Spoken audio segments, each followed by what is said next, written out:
What's up everyone? Happy short work week. I know I'm not the only one that's been influenced by the internet in my purchases. Usually that being Instagram, I will have ads that will haunt me for weeks on end until I simply buy these products or they end up going away. So today I'm going to go through and show you guys some things that I was influenced to buy per se that were either Instagram, word of mouth, or just things I was interested in, and we're gonna find out if they're actually worth the hype, and if they're not, maybe if I have another good duplicate, hints of what's to come ahead. So let's get started. This first product I was seeing on Instagram for honestly probably the last 6 months, and this is I'm definitely gonna butcher the name, so don't come for me in the comments. Called Il Maquillage. I know you guys have seen the video of the girl applying foundation to her face, and it goes on so seamlessly, so beautifully, and it looks like it is the perfect full coverage second skin foundation.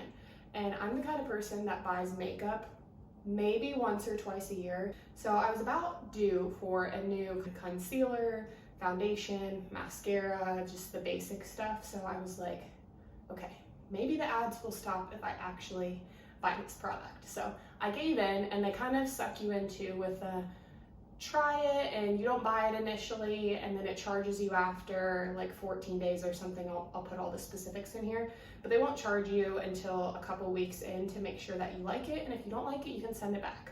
Typically, I'm the kind of person that will actually take that offer up. If I don't like it, I will send it back. I think that's how they get people, is that most people are too lazy or they forget and they don't. This one I actually went to send back, but unfortunately I was too late. I tried it a few times, and the first thing that they claim is when you take this quiz that it will match your skin 99% of the time. So I took this skin quiz, and I will say the match still didn't really do it for me. And again, if I went into an Ulta or Sephora and they matched it for me, they are the professionals, they know what they're doing. I certainly do not. I just went on what I thought, still trying to figure out what the heck my undertone even is. So that was a mistake on my end, more than likely. Getting into the quality of the product though, it definitely doesn't go on as seamlessly as I thought it would. I've been using my own brush that I really like. They did send me a brush that I didn't love, so I'm using mine, and I just don't think it's worth it. Price wise, I'll put that up on the screen here, but it just didn't live up to the hype, and I had super high expectations, so maybe that's part of it. It wasn't bad, it just didn't do anything new for me personally, so this one, not worth the hype. I forgot to mention this, but it's actually so important. The applicator for this foundation is one of the worst that I've ever used. It makes such a massive mess. I feel like I'm gonna end up wasting the product when I bring it out and then I try and drizzle it on my face. It's all over the stick part of the applicator. It's dripped onto my clothes. I know that you can really switch these out. I've seen other people do it before so that you can make it a pump instead of like the little spongy stick that you just pull out and put on your hand or on your face, but it honestly deterred me so much from using it, and it seeped out of the top in my makeup bag and got all over the place. So that was hugely inconvenient for me, and I definitely am not a fan of that. I think sometimes companies do that so that it actually does waste a little bit of product so that you need to buy it more often, but I'm really not a fan of that. Once again, if you're on Instagram and you like any sort of fitness whatsoever, I know that you've been pestered with the Halara ads. I have something like 30 different types of sport dresses, and sport dresses are all the hype right now. So me wanting a cute little sport dress for summer, Maple is whining in the back, I know you can hear her.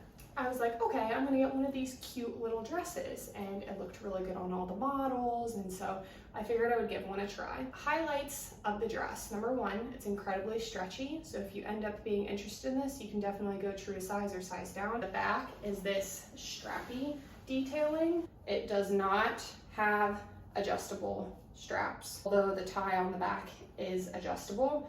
The length is kind of like a midi length, I would say, and it does have a slit on the side. My biggest complaint with this that I wasn't expecting was simply that it feels like swimsuit material. So I'm having a little bit of a difficult time with when I would wear this because I felt like it looked dressy on the girls that I saw. I mean, I think it would be cooling, so it would be a good summer dress. It's not quite the material that I expected, and it's definitely going to show every bit of cellulite on your butt and your legs. So it was just not quite material-wise what I wanted. It's very exposing. It's not gonna give you a lot of compression. Kind of highlighted my tummy a little bit more, and again, the cellulite being a problem, and the back is showing a lot. So I ended up keeping it because I feel like I might wear it at some point on vacation or something, just leisurely because it's comfortable, but it's not going to be something that I grab for. Like, I have one of their other dresses that's been a really good staple for me.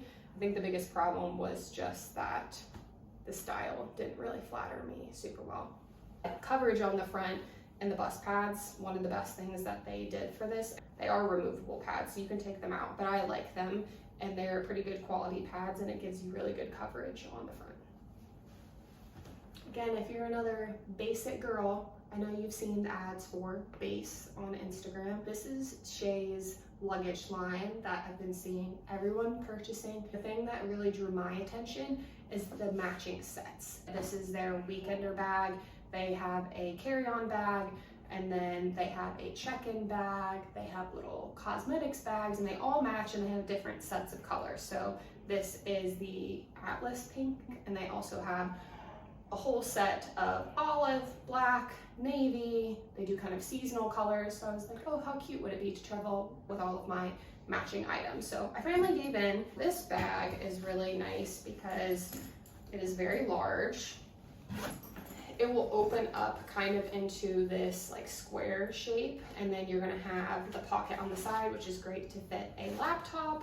It's got a zip pocket and two other small ones right underneath it. Pocket on the outside, the short strap, and then the long over the shoulder handle. On the bottom, we have the zip away portion that can fit your shoes or maybe your lunch. Highlights for the Base Weekender bag. I'd say the size, especially once it opens up, actually fits a lot of stuff, and it's perfect for, like they say, a weekend trip. I like the separate shoe compartment on the bottom. The straps are adjustable. Again, I like the little spot for your laptop. There's even a little keychain that you can put your keys on. The color is really cute. So far it's stayed fairly clean. I have a little black scuff, so I would say if you're planning on traveling with their suitcases, for example, I wanted to get the whole pink set, but now knowing that my luggage is going to be thrown around on the luggage line in the airport, this pink is definitely going to turn black. So I might recommend you do the black, the navy, or the olive. That way the color stays intact and you're not getting little scratches and nicks, because the lighter colors will certainly get dirty. I'm sure there is a way to clean these items, but I haven't looked at that yet. But overall, I would say worth the hype. This next one is a little bit less talked about, but something that I saw a couple of girls on Instagram posting about a few years ago, and I have been consistent with the brand ever since. So this is called LBB, the label. This is a really cool small brand. I think they're based somewhere on the East Coast. I believe it's these two girls that have this company where they take luxury items and they use them to make upcycled vintage necklaces, chains, earrings, hats, which is a really cool way to make use of older items and make them usable again. I have bought a few things over the years. Most of their items are going to be around $100 a piece, give or take. I love their necklaces, so I have a few different ones. I have this Louis Vuitton locket.